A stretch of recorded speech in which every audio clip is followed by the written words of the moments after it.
सध्या मोसंबी बागांमध्ये आंबा बहार घेण्यासाठी बाग फोडण्याची प्रक्रिया जवळजवळ सुरू झालेली आहे बऱ्याचशा ठिकाणी. तर असंच आपण आज अर्जुन रावांच्या बागेत आलेलो आहोत.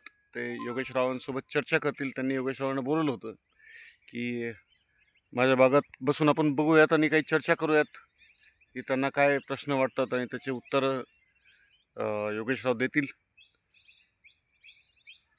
नमस्कार. नमस्कार. नमस्कार. नमस्कार. राम राम शेतकरी मित्रांनो.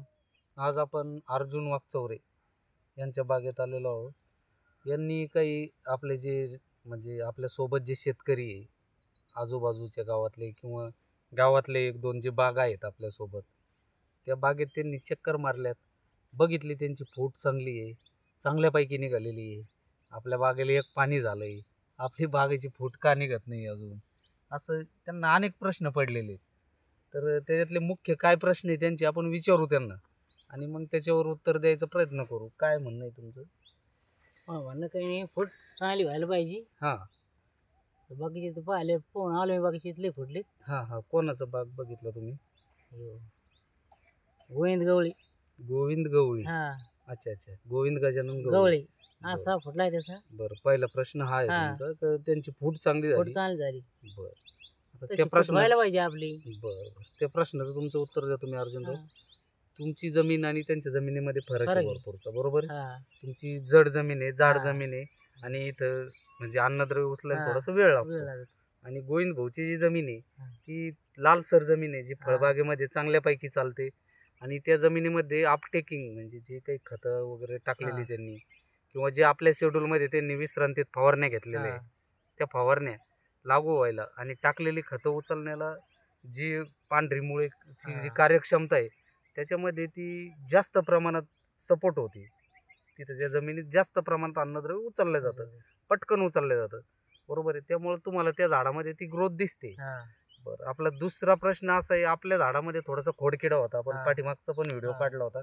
थोडीशी आपली वीक झाडं होते, हा, तरी पण आपण यावर्षी त्याला जास्तीत जास्त फूट काढण्याचा प्रयत्न करू. आता आपली जमीन आहे जाड जमीन, काळीची. आतापर्यंत हा. आपलं एकच पाणी एकच झालेलं पाणी आहे. झालं. आणि दुसरा विषय, गोविंद भाऊनी काय केलंय, पहिलं पाणी दिलं हा, असंच दांडाने पाणी दांडाने, दिलं हा. पहिलं. दुसरं पाणी त्यांनी मध्ये थोडंसं दांड करून हा. सोडलं होतं खोडापासून हा. 2-3 फूट बाजूला.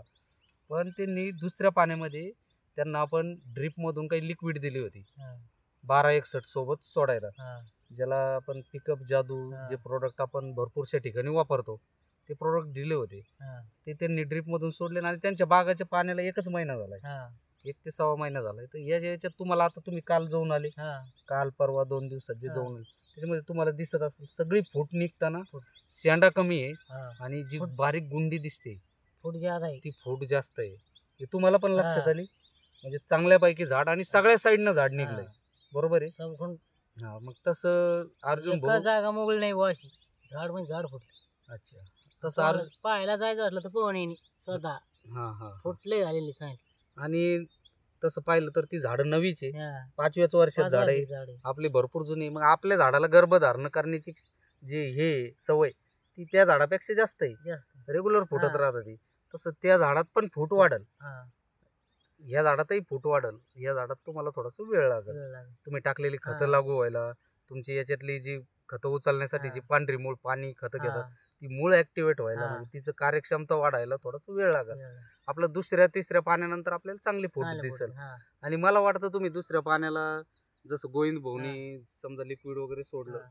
तर ते जर सोडलं तर अजून तुमची अजून. पांढरी मुळी काय होईल, पांढरी मुळीची कार्यक्षमता वाढेल. जमिनीत पडलेली खतं हा. प्लस तुम्ही दिलेली खतं दोन्ही पण उचलायला ती चालू होऊन जाईल आणि झाडात तुम्हाला पाहिजे तशी ग्रोथ दिसेल बरोबर. आणि झाड सगळ्या साईडनं सारखं फुटेल. सारखं फुटलं. आपण दुसरं जे पाणी देणार आहे तुम्ही पण हा, मध्ये पाणी मध्ये देणार आहे, पाणी देऊन. बरोबर आहे.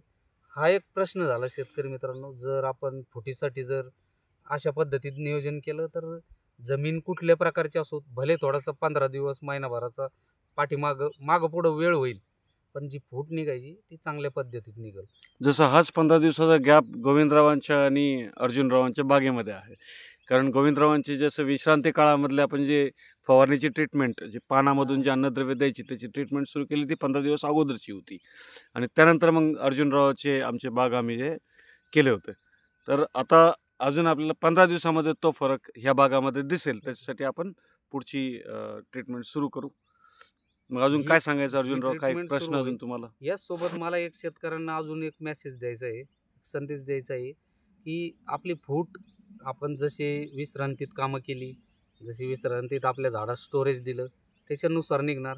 आपण कशा याच्यात काम करताय, पाण्याची पद्धत कशी आहे, याच्यानुसार खताचा डोसेस काय देत आहे, त्याच्यानुसार झाडात अन्नद्रव्याचा स्टॉक किती आहे, मालगाडीत स्टोरेज आहे का नाही आहे, तुमची गाडी मॅच्युअर्ड आहे का नाही, नुसार तुमची फूट निघेल.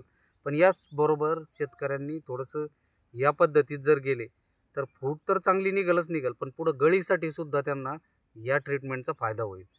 पुढं भरपूरशा शेतकऱ्यांची समस्या आहे, भरपूरशा म्हणजे 90% शेतकऱ्यांची ही समस्या आहे की गुंडी गळते.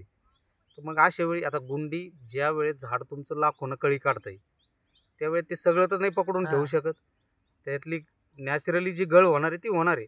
पण मग त्याच्यामध्ये तुम्ही जर या पद्धतीत प्रयत्न केले तर तुम्हाला उत्पादन वाढीसाठी हाच मला एक पर्याय वाटतो की या ट्रीटमेंटमध्ये जर तुम्ही त्याला वेळीच जर झाली ही ट्रीटमेंट तुमची, तर ही जी गुंडी गळ आहे त्याच्यावर तुम्ही 20% 25% अंकुश लावू शकता आणि तुमच्या उत्पादनात वाढ करू शकता. तर त्याच्यामुळं कारण काय होईल, तुम्ही खतं टाकताय, तुम्ही वेळोवेळी सगळ्या गोष्टी करतायत, पाणी देतायत, रासायनिक खतं टाकतायत, शेणखतं टाकतायत, जमिनीतून जे देता येईल ते देतायत. पण जर तुमची मुळंच ते उचलत नसली, कारण प्रत्येकाची जमीन सारखी नसते, काही जमीन जड असतात, काही हलक्या असतात, काही भारी असतात. ह्या गोष्टीमध्ये पण आपण फरक बघितला पाहिजे. कारण सगळ्याच जमिनीत मुळ्यांची कार्यक्षमता सगळ्याचीच सारखी असते असं नाही. मग अशा वेळी मग आपण त्या मुळ्यांची कार्यक्षमता वाढवण्यासाठी ज्या अन्न घेणाऱ्या मुळ्या आहे, झाडाकडं अन्न पाठवणाऱ्या मुळ्या आहे, त्यांची कार्यक्षमता जर वाढवली आपण, मग ती कोणत्या का स्वरूपात होत नाही. जसं आपण काही ट्रीटमेंटमधून ती वाढवतो, तर त्यानं काय होईल, जो अन्नद्रव्याचा तुम्ही दिलेला साठा आहे त्यातला 90% झाड उचलण्याचा प्रयत्न करील. म्हणजे तुमचं जे जमिनीत पडून राहतं ते झाडानं उचललं तर मग झाडाला फूट काढण्यासाठी म्हणा किंवा झाडाने गुंडी काढल्यानंतर ते गळीसाठी म्हणा, ते तुमचं अन्नद्रव्य झाडामध्ये काम करीत राहील. मग हे जर तुम्ही योग्य वेळी जर केलं तर मला तरी वाटतं शेतकरी मित्रांनो की जो आपला गुंडी गळीचा प्रश्न आहे आणि झाड फुटण्याचा प्रश्न आहे, हे दोन्ही प्रश्न आपले थांबतील आणि आपण समाधानकारक उत्पादन घेऊ शकाल. अर्जुनराव, अजून काही प्रश्न तुमचे? अजून काही वाटतं का तुम्हाला? ह्याच हां. दोन अपेक्षा आहे बस एवढ्या तुम्हाला. दोन अपेक्षा आहे. कारण काय आहे, प्रत्येक शेतकऱ्याची हीच अपेक्षा आहे. आज एवढी खाटाटोप करतोय शेतकरी, मेहनत करतोय, सगळ्या गोष्टी करतायत, खत टाकतायत, वेळोवेळी फवारण्या करतायत, मार्गदर्शक बघतायत, औषधीचं चौकशी करतायत, कोणती खतं टाकावं, सगळं योग्य करून जर गळ होत असेल पण पाहिजे तशी फूट होत नसेल तर शेतकरी डिस्टर्ब होतो. फळबागेला नाव ठेवायचे कार्यक्रम चालू होऊन जातात. मग अशा वेळी फळबागेची काही चूक नसते, आपलं नियोजन नसतं. मग अशा वेळी नियोजन घेणं किंवा मग जे आपण करतोय हे आपण योग्य वेळेवर करतो की नाही हे तपासणं फार गरजेचं आहे शेतकऱ्यांनी. कारण जी वेळ करायची आहे त्या वेळेत जर त्यांनी ते केलं तर त्याचा फायदा त्यांना दुप्पटच होणार. हे शेतकरी मित्रांनी समजून घ्यावं. सगळ्यांनी योग्य वेळी ट्रीटमेंट करावी, व्हिडिओ बघावा, जेणेकरून तुमचा या व्हिडिओमार्फत आमचं एकच उद्देश आहे की आता ह्या व्हिडिओ बघण्याची तुम्हाला सगळ्यांना फार गरज आहे. प्रत्येकाने हा व्हिडिओ बघितला तर पुढच्या समस्या त्यांच्या कमी होतील. चालेल, धन्यवाद. धन्यवाद शेतकरी. धन्यवाद योगेशराव, धन्यवाद अर्जुनराव. धन्यवाद.